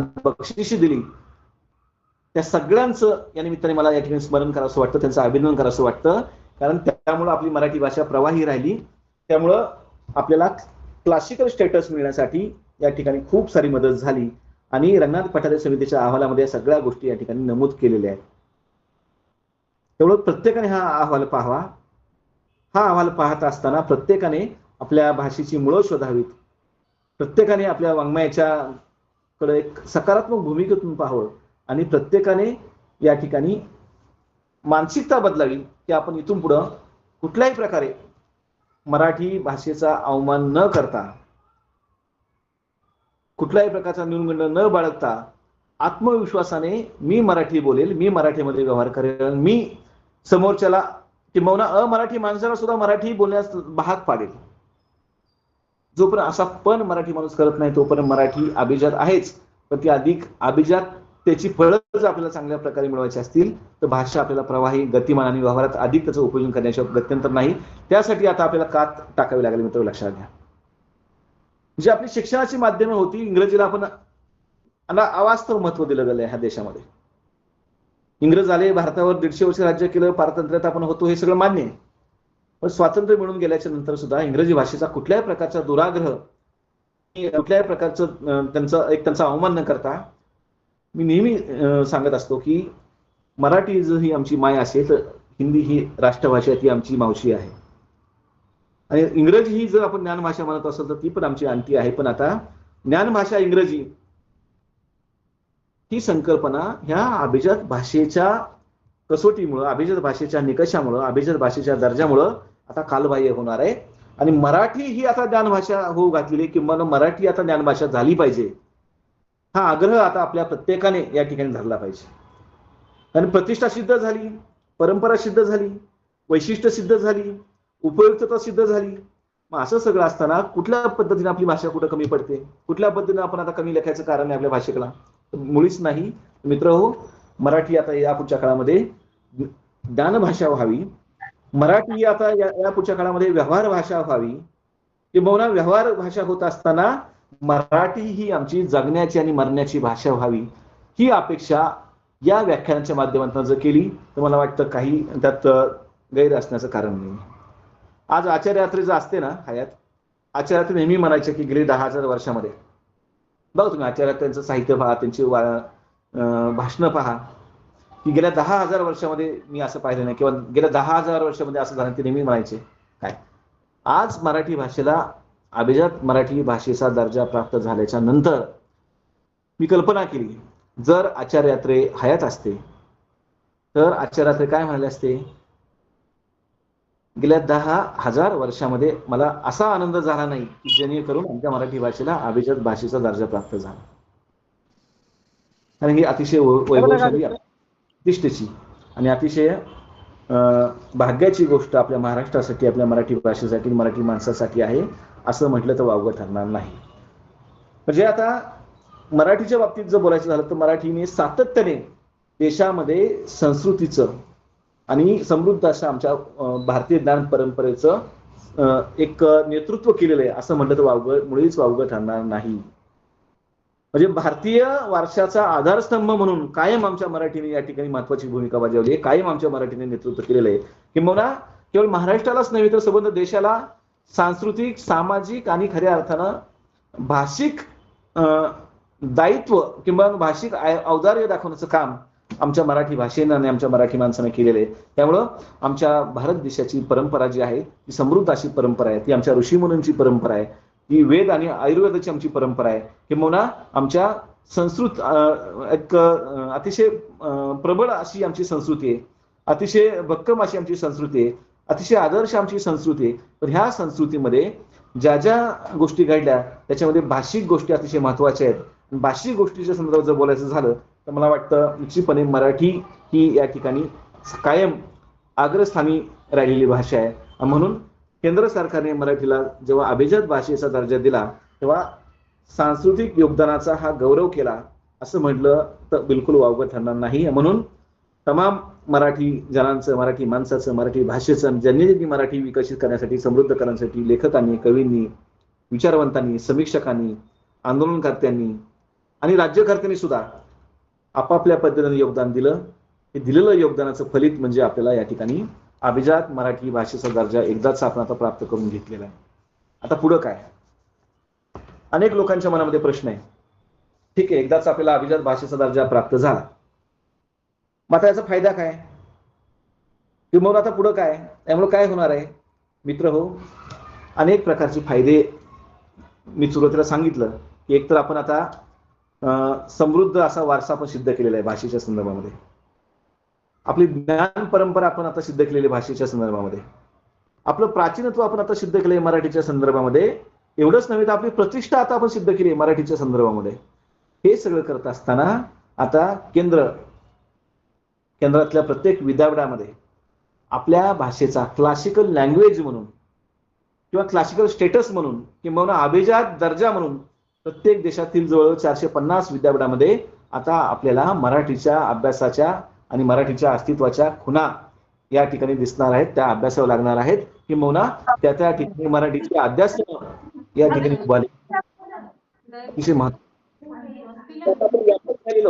लक्षात घेत राहू. बोलत होतो आता प्रादेशिक अस्मिता विसरून आता आपल्याला पुढे जायचंय. म्हणजे संबंध देशामध्ये आता क्लासिकल स्टेटस म्हणून आता आपल्या मराठीचा अभ्यास केला जाणार आहे. मराठीच्या संदर्भामध्ये क्लासिकल स्टेटस म्हणून आपल्याला या ठिकाणी दर्जा मिळाल्याच्या नंतर आपल्याकडे मोठ्या अपेक्षेने आणि प्रतिष्ठेने पाहिलं जाणार आहे. ज्या पद्धतीने आपल्याला हिनवलं जात होतं, अरे ह्या मराठी भाषिक, बघा ते हिनवण्याची पद्धत आता इथून पुढे बंद होणार आहे. सगळ्यात महत्वाचा फायदा म्हणजे भाषेकडे आता आपणच आपल्या भाषेकडे प्रतिष्ठेने पाहिलं, आपणच आपल्या भाषेला प्रतिष्ठा म्हणून दिली, आपणच आपल्या भाषेचं संचित आणि वैभव जर या ठिकाणी विकसित केलं, ते जपलं तर मला मित्र होऊन निश्चितपणे खात्री आहे तर परप्रांतीय लोकांना सुद्धा आपल्या भाषेचा अभिमान आणि आदर करावाच लागेल. आपल्या भाषेमध्ये त्यांना व्यवहार करावाच लागेल, किंवा आपल्या भाषेकडे ते कुत्सितपणे आता इथून पुढे पाहणार नाहीत. हा अतिशय महत्त्वाचा फायदा ह्या अभिजात भाषेमुळे आता आपल्याला मराठी भाषेला आणि मराठी माणसाला, मराठी प्रांताला मिळणार आहे. हा अतिशय महत्त्वाचा असा फायदा आहे. त्याचबरोबर जे आपले दस्तऐवज आहेत, मग त्याचे प्राचीन पोथ्या असू देत, पुराण असू देत, किंबहुना आमचं शिलालेख असू देत, आमचे ताम्रपट असू देत, किंबहुना आमच्या भाषेच्या अस्तित्वाच्या ज्या खुणा असू देत, त्या सगळ्या खुणांचं जतन आणि संवर्धन करण्यासाठी हा अभिजात भाषेचा दर्जा आम्हाला कामाला येणार आहे. हा अतिशय महत्त्वाचा असा फायदा असं म्हटलं तर वावगं ठरणार नाही. त्याचं कारण असं आहे की जर आम्ही शिलालेख, जर आम्ही ताम्रपट, जर आम्ही प्राचीन ग्रंथ, जर आम्ही आमच्या प्राचीन पोथ्या, जर आमची प्राचीन हस्तलिखित जतन करून ठेवली नाही, त्याचं भाषांतर जर आम्ही केलं नाही, त्याचं एक डिजिटल स्वरूप आम्ही त्याला जर दिलं नाही, आणि आधुनिक तंत्रज्ञानाच्या अंगाने आम्ही जर आमची भाषा आता प्रिझर्व करून ठेवली नाही, तर मित्र हो ते अतिशय खर्चिक असं काम होतं, ते अतिशय गुंतागुंतीचं असं काम होतं, अतिशय मेहनतीचं असं ते काम होतं. पण आता हे खर्चिक, गुंतागुंतीचं, मेहनतीचं आणि अतिशय महत्त्वाचं असं काम विशेषतः आमच्या भाषेचं डॉक्युमेंटेशन होण्यासाठी या अभिजात मराठी भाषेचा दर्जा आम्हाला खूप काय देऊन जाणार आहे असं म्हटलं. म्हणजे अतिशय चांगल्या पद्धतीचा हा फायदा आता या ठिकाणी आपल्याला होणार आहे. म्हणजे प्राचीन ग्रंथाचं जतन, संवर्धन तर होईलच होईल, पण त्याचं डिजिटलायझेशन या ठिकाणी होईल, त्याच पद्धतीचं भाषांतर या ठिकाणी केलं जाईल. आणि आमचं भारतीय भाषामध्ये किंवा आंतरराष्ट्रीय भाषामध्ये जर आमच्या कथा गेल्या, आमच्या कविता गेल्या, आमचं समीक्षा गेली, आमचे मोठमोठे वैचारिक ग्रंथ, आमचं संत साहित्य, आमची पुराणं बघा, किंबहुना ज्या मराठीच्या समृद्ध अशा वाङ्मयाच्या वारशाच्या संदर्भामध्ये जर भाषांतर, रूपांतर होऊन जर इतर भाषिकांपर्यंत आमचं साहित्य गेलं, तर मला वाटतं निश्चितपणे मराठी भाषा, मराठी साहित्य, मराठी वाङ्मय कुठंही दर्जाच्या बाबतीत कुठेही कमी नाही, हे सिद्ध होण्यासाठी आम्हाला अभिजात मराठी भाषेचा दर्जा हवा होता. आणि तो दर्जा मिळाल्याच्या नंतर त्या दिशेने आता आपलं पुढचं काम इथून पुढे चालणार आहे. आणि केंद्र सरकार आणि भारत सरकार किंबहुना राज्य सरकार सुद्धा, किंबहुना कुठली राज्य व्यवस्था आता अधिक सक्रियतेने या अभिजात भाषांच्या पाठीशी उभं राहील याबाबत मात्र शंका नाही, कारण त्या निकषाला आपण आता पात्र ठरलेलो आहोत. आणखी काय होणार आहे, आम्ही नेहमी सांगतो की इतर सगळ्या भाषा, विशेषतः ज्ञान भाषा आमची मराठी व्हायला पाहिजे, ती रोजगाराची भाषा झाली पाहिजे, त्यामध्ये कौशल्य विकास झाला पाहिजे, ह्या सगळ्या गोष्टी आता सिद्ध होणार आहेत. तो लक्षात घ्या, ह्या सगळ्या गोष्टी आपल्याला अनुकूल अशा होऊ घातलेल्या आहेत. कारण आता अभिजात भाषेचा दर्जा, क्लासिकल स्टेटस आपण आता प्राप्त केलेला आहे. म्हणजे शैक्षणिक आणि संशोधन क्षेत्रामध्ये सुद्धा चांगल्या प्रकारची रोजगार निर्मिती आपल्याला ह्या भाषिक स्टेटसमुळं, भाषिक अभिजात भाषेच्या दर्जामुळं प्राप्त होणार आहे. मग आमचा प्रकाशन व्यवसाय असू देत, अनुवादाच्या संदर्भात असू देत, म्हणजे एक वेगळ्या प्रकारचं करिअरचं क्षेत्र म्हणून आमच्या अभिजात मराठी भाषेकडे पाहिलं, विशेषतः युवकांनी, अभ्यासू युवकांनी, संशोधक विद्यार्थ्यांनी जर करिअर म्हणून अभिजात भाषेमध्ये जर करिअर करायचं ठरवलं, तर मला खात्री आहे की निश्चितपणे आपल्याला चांगल्या प्रकारचं महत्त्व किंवा रोजगार आपल्याला प्राप्त होईल. अर्थार्जनाचं हे साधन आपल्याला प्राप्त होईल. अभिजात मराठी भाषेच्या दर्जामुळं फक्त ती ज्ञान भाषा होईलच होईल किंवा व्हावी, पण त्याही पलीकडं अर्थार्जनाची ती आमची भाषा आता बनली पाहिजे, हा दावा अधिक प्रभावीपणे आपल्याला या ठिकाणी व्यक्त करावा लागणार आहे. किंवा त्यासाठी सुद्धा भविष्य काळात आपल्याला संघर्ष करावा लागणार आहे.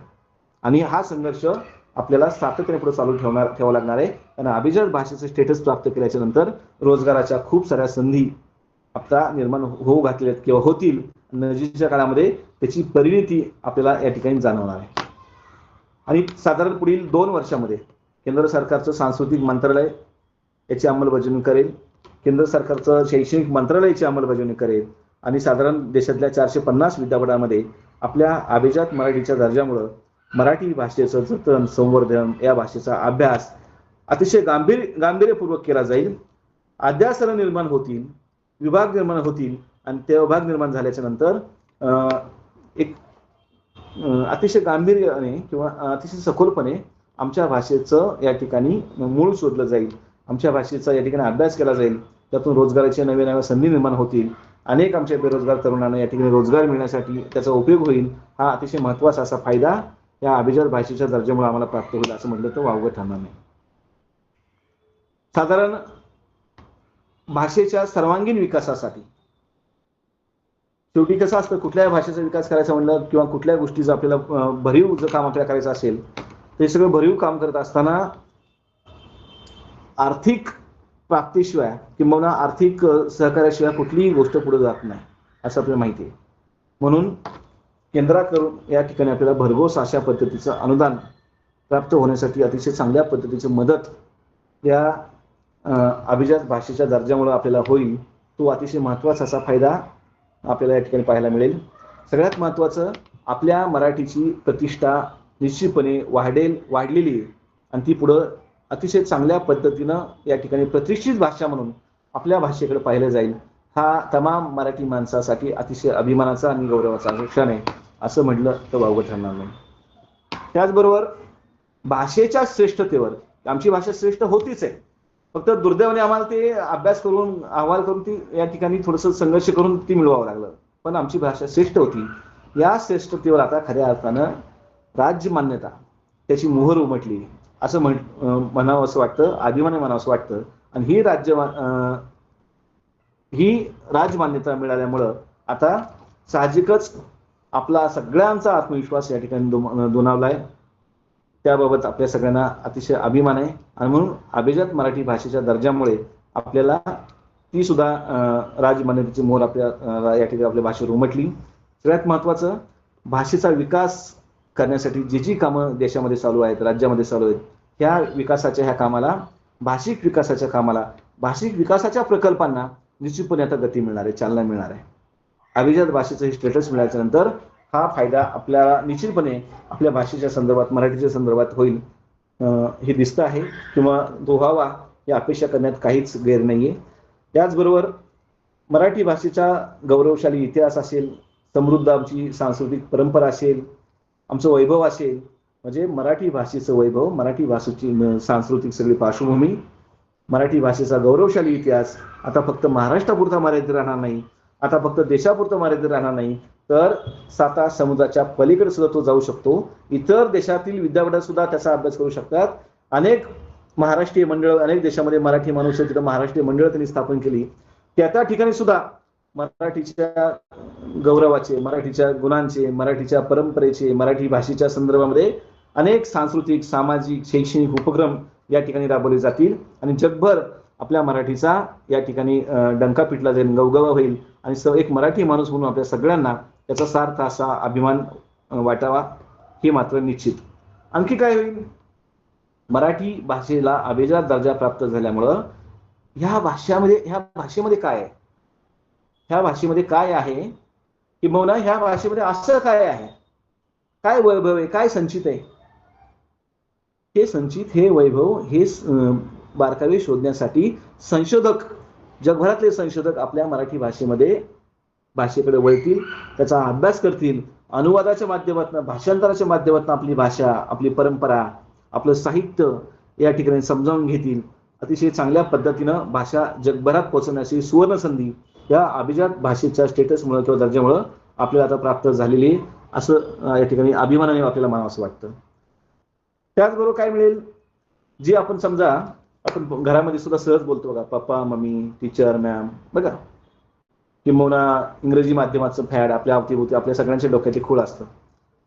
हे सिद्ध झालेलं किंवा नव्या राष्ट्रीय शैक्षणिक धोरणामध्ये सुद्धा आपण आता बघतो, त्याची अंमलबजावणी सगळ्या देशभर आता सुरू झाली आहे. NEP 2020 ह्या NEP किंवा राष्ट्रीय शैक्षणिक धोरणामध्ये आता निश्चितपणे अभ्यास गटाने हे सिद्ध केलेलं आहे की जर प्राथमिक शिक्षण, जर माध्यमिक शिक्षण, विशेषतः उच्च माध्यमिक शिक्षण जर मुलांना त्या मातृभाषेतून मिळालं तर त्या मुलांचा बौद्धिक विकास, त्या मुलांचा शैक्षणिक विकास, त्या मुलांचा व्यक्तिमत्व विकास, नवे त्या मुलांचा सर्वांगीण विकास होण्यासाठी मातृभाषाच या ठिकाणी प्रभावी आणि परिणामकारक ठरते, हे सिद्ध झालेलं आहे. आणि अभिजात मराठी भाषेमुळे आता निश्चितपणे त्याला अधिक गती मिळणार आहे आणि म्हणून या ठिकाणी शैक्षणिक, सामाजिक, सांस्कृतिक क्षेत्रामध्ये आपल्या मराठी भाषेला निश्चितपणे आदराचं स्थान यापुढे मिळणार आहे असं म्हटलं तर वावगं ठरणार नाही. त्याचबरोबर मराठी माध्यमांच्या शाळांना, विशेषतः आमच्या जीवन शिक्षण विद्या मंदिर किंबहुना आपल्या ग्रामीण भागातल्या किंबहुना जिल्हा परिषद प्राथमिक शाळांना अतिशय चांगल्या प्रकारचे दिवस ह्या माध्यमातून आले तर वावगं ठरणार नाही किंवा आश्चर्य वाटू देऊ नका. त्याचं कारण असं आहे की हल्ली इंग्लिश मिडियमच्या संदर्भामध्ये आपण पाहतो, इंग्रजी माध्यमाच्या शाळांमध्ये इंग्रजी माध्यमातून शिक्षण दिलं जात असल्यामुळं हळूहळू दुर्दैवाने आपली संस्कृती, आपली मुळं, आपली बोली भाषा या ठिकाणी लुप्त पावत चाललेली असताना जेव्हा जिल्हा परिषदेच्या शाळेमध्ये आमची मुलं शिकतात तेव्हा अधिक प्रकारचं व्यवहार ज्ञान इंग्रजी माध्यमाच्या मुलांपेक्षा आमच्या मराठी माध्यमाच्या मुलांकडे चांगलं आहे. ते काळाच्या कसोटीवर सिद्ध झालेलं आहे, ते अभ्यासकांनी सिद्ध केलेलं, ते संशोधनांनी सिद्ध झालेले. त्यामुळं जिल्हा परिषद प्राथमिक, माध्यमिक आणि उच्च माध्यमिक ह्या सगळ्या शाळांमध्ये किंबहुना आमच्या उच्च शिक्षणामध्ये सुद्धा आता एवढंच नव्हे तर अगदी अभियांत्रिकी असू दे, आमचं मेडिकल सायन्स असू दे, आमचं फार्मसी असू दे किंवा विधी विद्याशाखा असू दे, सगळ्या विद्याशाखांमध्ये या ठिकाणी मराठी विषय अनिवार्य असावा, मराठी भाषा अनिवार्य असावी. आणि महाराष्ट्रासाठी तरी किमान जिथं जिथं मराठी मुलं इतर ज्ञान शाखांच्या माध्यमातून डिग्री प्राप्त करतात, पदवी प्राप्त करतात, ही पदवी, ही डिग्री, हे ज्ञान मिळत असताना मराठी साहित्य त्यांना समजावं, मराठी भाषा त्यांना समजावी, मराठीचं वैभव त्यांना समजावं, म्हणून तिथं सुद्धा अनिवार्य स्वरूपामध्ये मराठी विषय आता या ठिकाणी लावला जावा, ह्या मागणीला या ठिकाणी आता अधिक बळ प्राप्त होणार आहे. आणि म्हणून आपल्या सगळ्यांची जबाबदारी आहे. आपलं काम अजून संपलेलं नाहीये, तर खूप काम आपल्याला पुढे भाषेच्या संदर्भामध्ये आपल्या सगळ्यांना करावं लागणार आहे. पण प्रत्येकाने जर आपापल्या पद्धतीनं खारीचा वाटा उचलला तर मला वाटतं हजारो वर्ष, 2 ते 2.5 हजार वर्षापासूनची आपली प्राचीन मराठीची मुळं आपण शोधून काढली, आपलं वैभव, आपलं संचित आपण जपलं.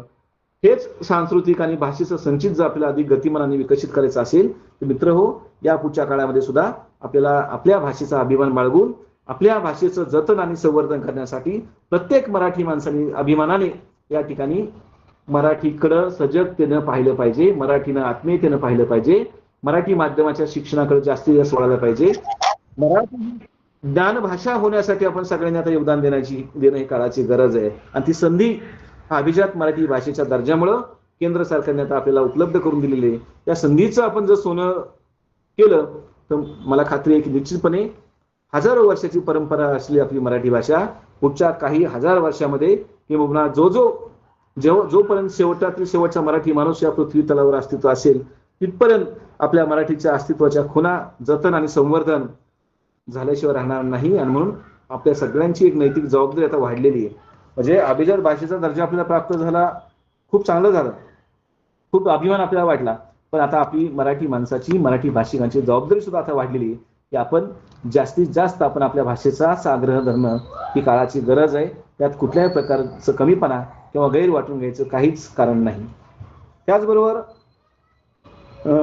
सर्व माध्यमांच्या शिक्षणामध्ये मी आता सांगितलं की मराठीचा समावेश व्हावा, असे अनेक प्रकारचे ठराव, अनेक प्रकारची ठरावाची अंमलबजावणी जर शाळा, महाविद्यालयामध्ये, उच्च शिक्षण संस्थांमध्ये, साहित्य संस्थांमध्ये झाली तर मराठीला निश्चितपणे सुखाचे आणि समृद्धीचे दिवस आल्याशिवाय राहणार नाहीत. आमच्या कविवर्य कुसुमाग्रजांनी सांगितलं होतं की त्या मंत्रालयाच्या त्या दारामध्ये लखतर अंगावर घेऊन आमची मराठी भाषा, आमची माय मराठी कशी दिनवाणी उभी आहे. म्हणून महाराष्ट्र शासनाने 27 फेब्रुवारी रोजी कुसुमाग्रज जयंतीच्या दिनाच्या निमित्तानं मराठी राजभाषा दिन या ठिकाणी साजरा करण्याचं ठरवलं. 1 ते 15 जानेवारी दरवर्षी मराठी भाषा दिन, मराठी भाषा संवर्धन पंधरवडा आमचं महाराष्ट्र शासन या ठिकाणी आपल्याला साजरा करण्याचा आदेश देतं. बिरारसारखी पुस्तकांची गावं आता हळूहळू उभी राहायला लागलेली आहेत. वाचन संस्कृती आता सुदैवाने वाढत चाललेली आहे. वाचनाचं महत्व आता या निमित्ताने वाढणार आहे. आणि म्हणून जी आपली तरुण पिढी आहे किंवा आपण ज्या आभासी जगामध्ये आता सगळे वावरत आहोत, विशेषतः मोबाईलने क्रांती केली, मोबाईलने जग जवळ आणलं, इंटरनेट आपण जोडलं गेलो. पण ह्या मोबाईलचा, ह्या ज्ञानाचा, इंटरनेटच्या आणि ह्या सगळ्या मायाजालाच्या ह्याच्यामध्ये आपण भरकटत गेलो. दुर्दैवाने आपलं वाचन कमी झालं.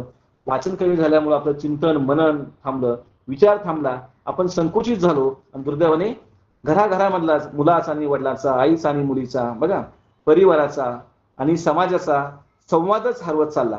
आणि हा संवाद एकीकडे हरवत चालला असताना अतिशय दुर्दैवी अशा परिस्थितीमध्ये आपण वावरत असताना अशा टप्प्यावर जर आपल्या भाषेला मराठीच्या या निमित्तानं अभिजात भाषेचा दर्जा जर आपला प्राप्त झाला तर निश्चितपणे आपल्या हातातले मोबाईल किंवा सोशल मीडिया त्यावरचा जो आपला स्क्रीन टाइम आहे हा स्क्रीन टाइम निश्चितपणे आपण कमी करू आणि तो आपला वाचणारा जो वेळ आहे तो जर आपण वाचनातून संस्कारामध्ये चिंतनामध्ये मननामध्ये जर व्यतीत केला आपल्या मुलांना आपल्या कुटुंबातील छोट्या मुलांना किंवा परिवारातील इतर घटकांना आपल्या विद्यार्थ्यांना किंवा आपल्या अवतीभोवतीच्या माणसांना जर आपण वाचनाचं संस्कृतीचं भाषेचं महत्त्व पटवून दिलं तर मला वाटतं निश्चितपणे मराठी भाषेचं अभिजातपण सिद्ध झालेलंच आहे पण ते अधिक व्यावहारिक पातळीवर गतिमान करण्यासाठी वेळ लागणार नाही हा आशावाद या निमित्ताने व्यक्त करायला हरकत नाही. आणि मी आता शेवटाकडे येतो. हे सगळं करत असताना गरज आहे मराठी माणसाने पहिल्यांदा आपली मानसिकता बदलण्याची. मी मगापासून सांगतोय की आपली मानसिकता आता आपण बदलू. आपण आता प्रतिष्ठित आहोत, आपण आता दर्जेदार आहोत, आपली भाषा दर्जेदार आहे हे आता सिद्ध झालेलं असताना आता मात्र आपण या ठिकाणी आपली मानसिकता बदलू.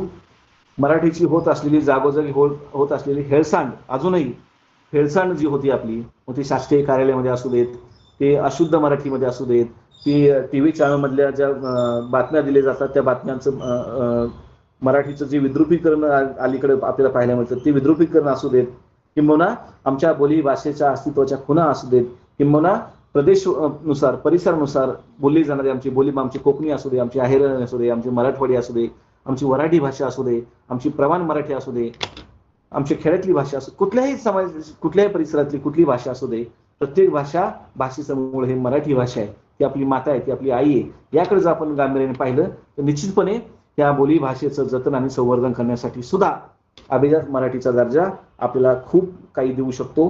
हा आशावाद या निमित्ताने व्यक्त करता येईल. आणि एकूणच या सगळ्या पार्श्वभूमीवर मराठी भाषेच्या विकासासाठी, जतनासाठी, संवर्धनासाठी जे उपक्रम राज्य शासन, साहित्य संस्था किंवा इतर घटक संस्था हाती घेतील ते उपक्रम अधिक गतिमान करण्यासाठी आता भरीव असं आर्थिक अनुदान मिळण्यासाठी आपण आता पात्र झालेलो आहोत. त्यामुळं चांगलं काम आपल्या भाषेच्या संदर्भामध्ये या ठिकाणी जतन आणि संवर्धनाच्या संदर्भामध्ये झालं तर मला वाटतं निश्चितपणे आपला हा अभिजात मराठी भाषेचा दर्जा सार्थकी लागेल. मराठी शिक्षणाबद्दलची विशेषतः अनास्था पाहताना आपल्या सगळ्यांना खंत वाटते, पण अलीकडे मराठी शाळा बंद पडत चाललेल्या आहेत. प्राथमिक शिक्षण हळूहळू बंद पडत आहेत. शिक्षकांची वर्षानुवर्ष भरती होत नाही, मग ते प्राथमिक पासून ते आमच्या उच्च शिक्षणापर्यंतची सगळी अवस्था सारखीच आहे. बघा, शासनाची अनुदानं वेळेत मिळत नाहीत. अशा संघर्षाच्या पातळीवर आपल्याला काम करायचंय. म्हणून संघर्ष आपला अटळ आहे, संघर्ष अजून थांबलेला नाही, पण आपल्या संघर्षाला त्यामुळे अधिक चांगल्या प्रकारचं बळ आता ह्या अभिजात भाषेमुळे प्राप्त होणार आहे. या दर्जाचं आपण निश्चितपणे स्वागत करूयात. एक मोठी लढाई आपण आता जिंकलेली आहे. जसं भाषावर प्रांत रचनेच्या संदर्भामध्ये आपण महाराष्ट्र राज्याची निर्मिती झाली आणि मुंबई, गुजरातला जाणारी मुंबई आपण वाचवली, पण त्यासाठी आपल्या 108 हुतात्म्यांचं रक्त आपल्याला सांडावं लागलं, त्यांना हुतात्मा व्हावं लागलं, पण मुंबई आपल्याला मिळून आपण ती महाराष्ट्राची राजधानी केली.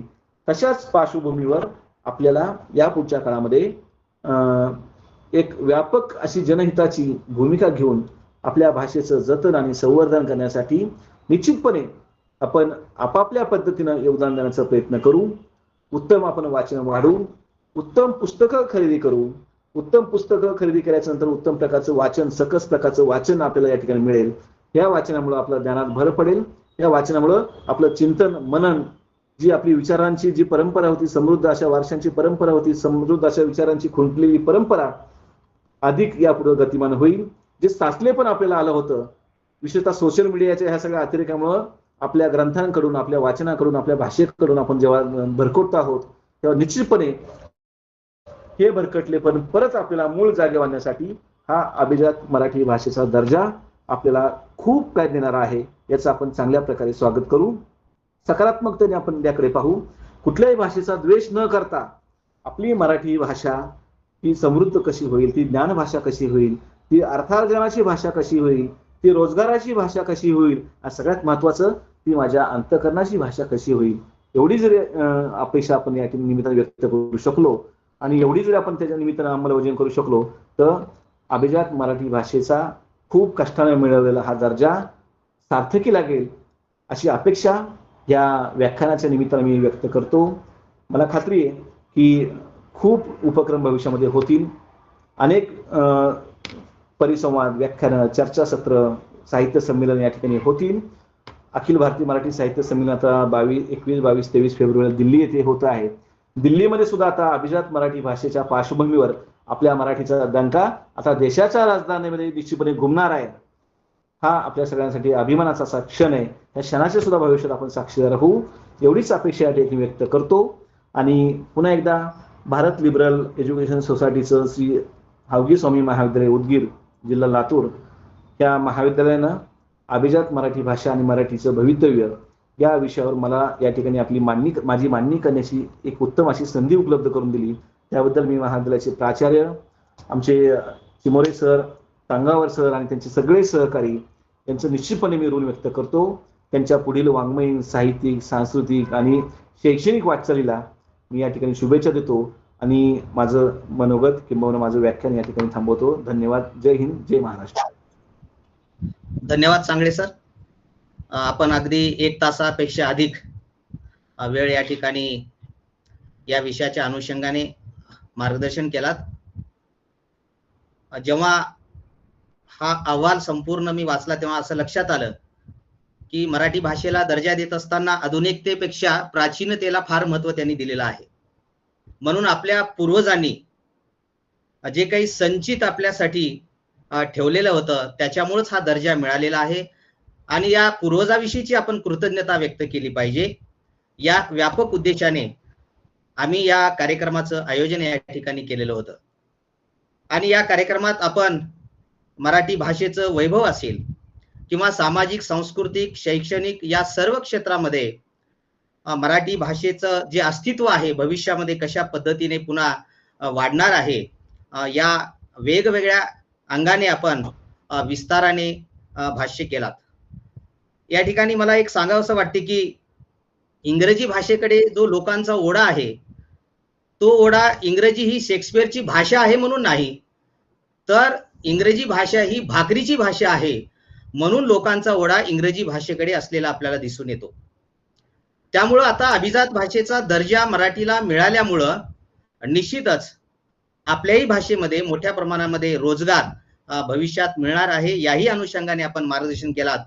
कर्नाटक, मध्य प्रदेश, गुजरात, अफगाणिस्तान पर्यंत सगळीकडे मराठी भाषिक कशा पद्धतीने सुरुवातीच्या काळामध्ये कार्य त्यांनी केलेलं होतं हा सगळा एक आढावा, धावता आढावा तरी आपण 1 तासापेक्षा अधिक या ठिकाणी मार्गदर्शन केला. त्याबद्दल पुनश्च एकदा आमच्या महाविद्यालयातील मराठी विभागाच्या वतीने, महाविद्यालयाच्या वतीने आपले मी मनापासून आभार व्यक्त करतो.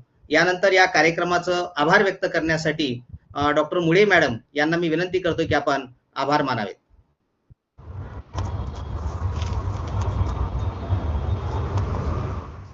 धन्यवाद सर. मराठी भाषेचे अभिजात भाषेचा दर्जा म्हणून मिळालेला हा उत्सव सर्वत्र साजरा होत आहे आणि श्री हावगी स्वामी महाविद्यालयाने याचे औचित्य साधून मराठी संशोधन केंद्र आयोजित आभासी पद्धतीने घेतलेली ही व्याख्यान मला मौलिक मेजवानीच भेटलेली आहे जणू काही आम्हाला. मी फारसा वेळ घेणार नाही सर आणि सगळ्यांचे आभार मानते. या कार्यक्रमाचे सूत्रसंचालन तसेच पाहुण्यांचा परिचय करून देणारे तंगावर सरांचे मनपूर्वक आभार आणि कार्यक्रमाचे प्रास्ताविक आमच्या कॉलेजचे विभाग प्रमुख चिमोरे सरांचे देखील आभार व कार्यक्रमांना सातत्याने प्रोत्साहन व ज्ञानाची दालने उघडे करणारे आमचे प्राचार्य एमेकर सरांचेही मनापासून आभार. तसेच आम्हाला लाभलेले मार्गदर्शक म्हणून संदीप सांगळे सर यांचा मनापासून आभार. खूप खूप धन्यवाद सर. आईचा दर्जा या भाषेला दिलातच सर तिचे ऋण कधीही फेडता येणार नाहीत याची आज नव्याने ओळख करून दिलात सर. खूप खूप अभिनंदन आणि शिलालेख पुराव्याच्या आधारे अभिजात दर्जांची अनमोल माहिती दिलात त्याबद्दलही मनापासून धन्यवाद सर.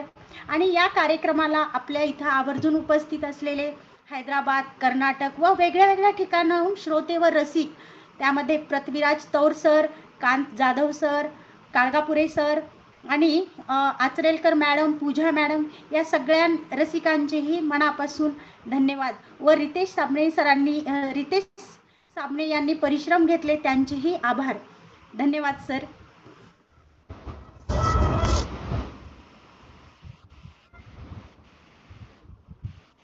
सांगळे सर धन्यवाद. बोलूया पुन्हा. Thank you sir. धन्यवाद. धन्यवाद.